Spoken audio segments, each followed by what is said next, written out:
So a scene from Batman, let's say he's coming off the roof and you are behind him. The camera's behind him as he goes off the roof, and then you're below him as he's coming down. And then you suddenly find yourself in a taxi cab sitting below, and a taxi cab driver is eating, and then the roof suddenly dents in as Batman lands on top of the roof.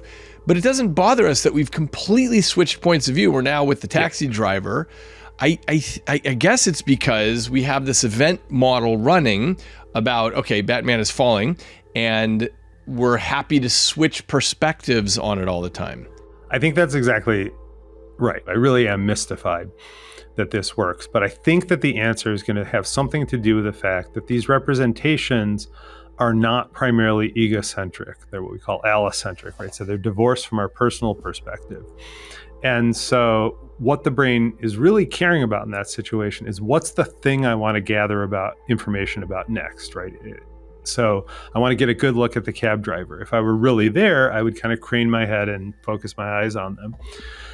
If the camera can just jump to in front of the cab driver and give me that angle, as long as it's telling me about the stuff that I'm trying to learn about, my brain might be okay, because it's not so worried about the personal viewpoint on the scene. It's building this somewhat perspectiveless representation of the scene. That's right. And a loose analogy here is with this concept of mentalese, which is to say, if you're bilingual and I tell you a joke in one language, you might turn right around and tell it in a second language to someone else.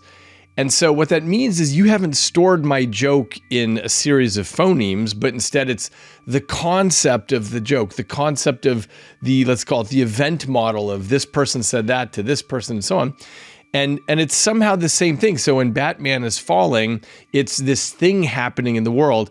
And we appreciate that we can see that from different perspectives, including the taxi cab driver's perspective. And what really matters is the thing itself that's happening. That's not Totally. About the egocentric perspective.